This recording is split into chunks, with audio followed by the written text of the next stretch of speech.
Hola a todos y buenos días a todos allá en Estados Unidos, supongo. Buenas tardes a las personas aquí reunidas. Así que miren, ayer fue un día muy bueno.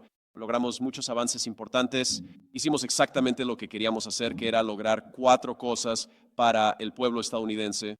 Primero queríamos crear un mecanismo para mantener abierto el estrecho de Hormuz. Está abierto.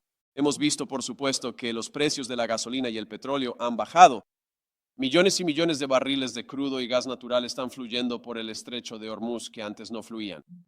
Pero también queríamos asegurarnos de establecer realmente el mecanismo de coordinación para poder limpiar de minas el estrecho de Hormuz. De modo que cuando surjan los conflictos que inevitablemente ocurren, podamos asegurarnos de resolverlos en lugar de que eso lleve a una escalada. Y eso es exactamente lo que hicimos ayer. En segundo lugar, también queríamos crear un mecanismo similar para evitar conflictos en el alto el fuego regional.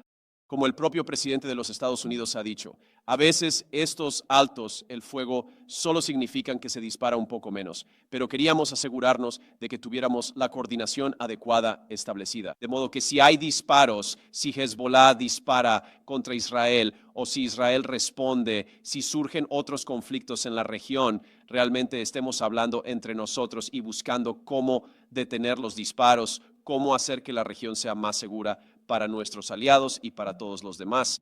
Eso también lo establecimos. Número 3, nosotros, y esto probablemente es lo que más nos entusiasma como estadounidenses, los iraníes han aceptado invitar nuevamente a los inspectores de la OIEA a su país. Ese es un hito importante para el pueblo estadounidense y el primer paso para desnuclearizar permanentemente o poner fin de manera definitiva al programa de armas nucleares en Irán. Y eso es exactamente lo que queríamos hacer, eso es exactamente lo que pedimos que sucediera.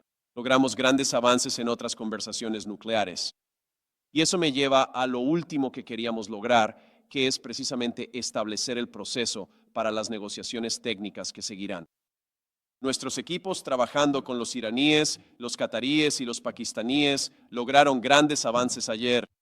Continuarán trabajando a nivel técnico con los equipos aquí en Bergenstock y luego esas negociaciones técnicas continuarán en las próximas semanas y días.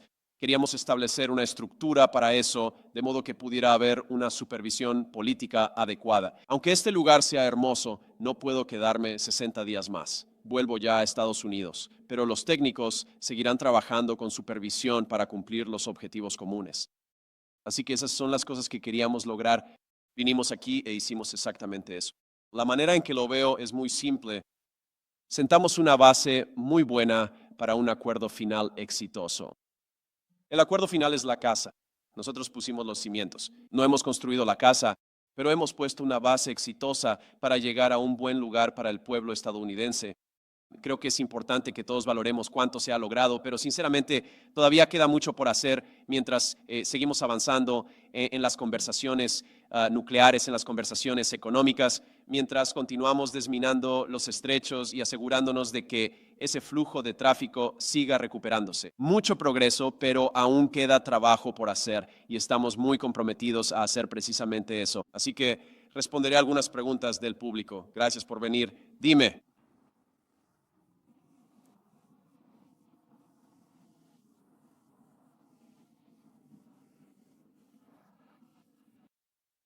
No, ellos no pusieron trabas en el sistema. Con los iraníes sí amenazaron con retirarse, o al menos hubo amenazas en redes sociales de que se retirarían.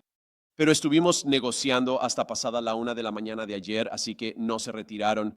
Y su equipo técnico todavía está aquí en Bergenstock trabajando con nuestro equipo técnico, de hecho, en este mismo momento. Aunque imagino que tal vez algunos de ellos están tomando un descanso para ver esta conferencia de prensa. Pero miren, lo que les dijimos ayer a los iraníes es que cuando ustedes participan en lo que lo que los millennials podrían llamar hablar basura, no pueden esperar que el presidente de los Estados Unidos no responda y no corrija los hechos.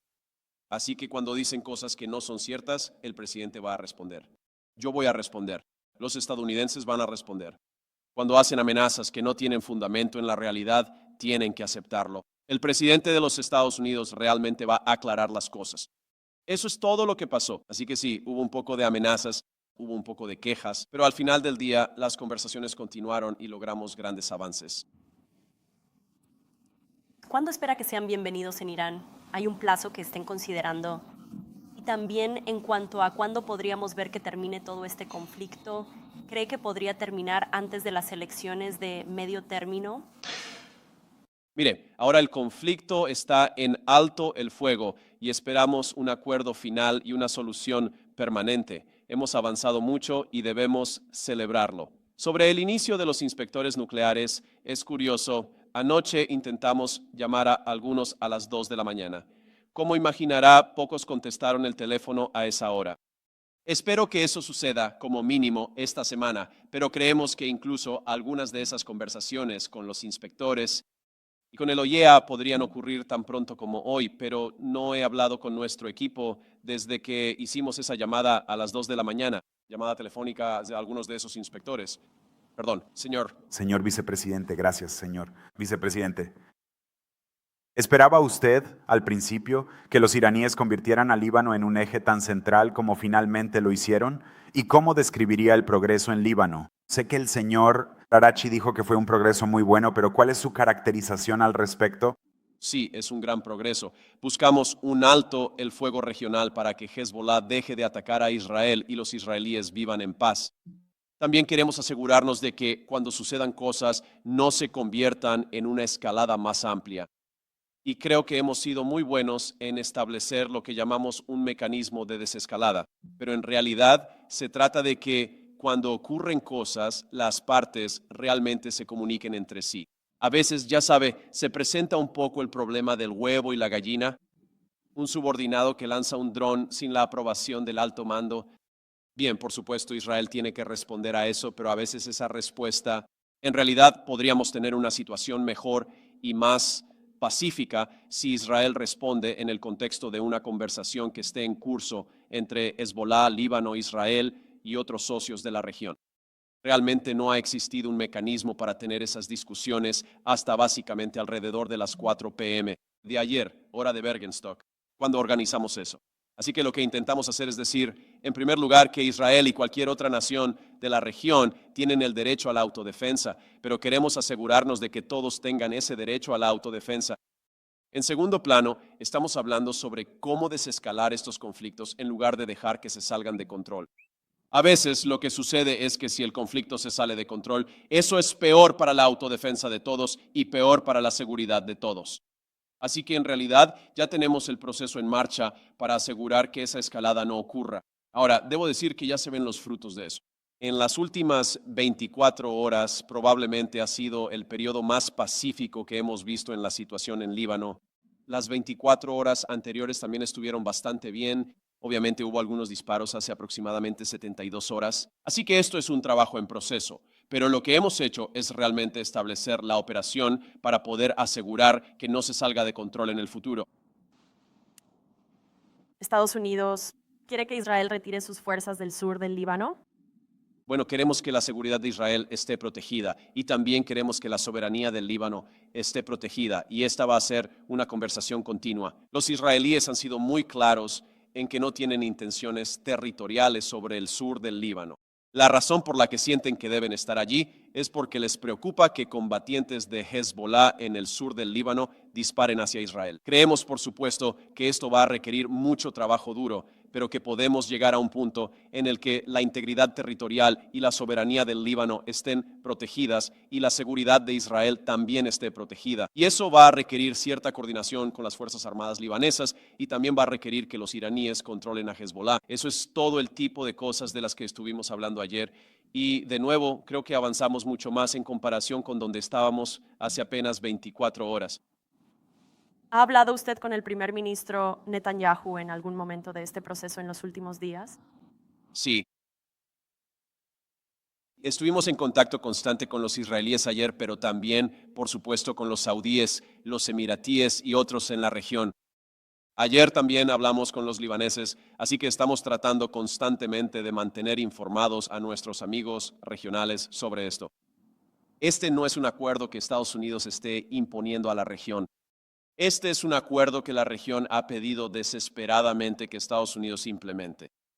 Obviamente, los titulares se han centrado mucho en lo que ha estado ocurriendo entre Estados Unidos e Irán, pero esta región ha sido un caso problemático durante mucho tiempo Y lo que el presidente nos ha encargado hacer nuevamente es sentar las bases, ver si podemos llegar a una paz permanente. Si no podemos, el presidente de Estados Unidos todavía tiene muchas opciones para lograr los objetivos de seguridad de Estados Unidos, pero ciertamente nos ha comprometido con este camino por ahora y vamos a seguir trabajando y viendo qué podemos lograr. Y antes de irnos, quiero decir una última cosa. He visto algunos informes erróneos sobre los activos iraníes congelados o descongelados. Otra de las cosas que queríamos hacer, que como sabes, no era una prioridad tan alta para nosotros por razones obvias, pero queríamos asegurarnos de establecer un proceso en el que si alguna vez descongelamos activos iraníes, podamos garantizar que ese dinero iraní se utilice para ayudar al pueblo de Irán y no para financiar el terrorismo. Así que Jared Kushner en realidad ideó una solución muy interesante con los cataríes, donde básicamente, de nuevo, si hay activos iraníes congelados que se descongelan, entonces nosotros tenemos aprobación sobre ese proceso. Los cataríes tienen aprobación sobre ese proceso y luego el dinero en realidad se utilizaría para comprar soya estadounidense, maíz estadounidense y trigo estadounidense para el beneficio del pueblo iraní. Y por mucho que veo que parte de la prensa informa incorrectamente sobre esto, y por supuesto respaldados por lo que dicen los iraníes, o no todos los iraníes, quiero ser claro. Hay muchos iraníes que están diciendo la verdad sobre lo que sucedió ayer, pero ves algunos reportes en redes sociales que lo interpretan mal. Pero fundamentalmente lo que Jared y los cataríes y todo el equipo aquí en Bergenstock, lo que se logró es, para mí, un trato clásico de Trump, donde si los activos iraníes alguna vez se descongelan, van a hacer que los agricultores estadounidenses sean más ricos y a alimentar al pueblo iraní. Ese es un trato muy, muy bueno y muy clásico de Trump. Eso es excelente para nuestra gente, excelente para el pueblo de Irán y fundamentalmente, de nuevo, contribuirá a esta seguridad regional, a la arquitectura que hemos construido y en la que vamos a trabajar muy duro para asegurarnos de que perdure. Así que desde Suiza, gracias a todos por estar aquí. Agradezco las preguntas y agradezco la participación. Estoy deseando volver a casa y, por supuesto, mantendremos a todos informados sobre lo que ocurra en los próximos días y semanas. Gracias a todos.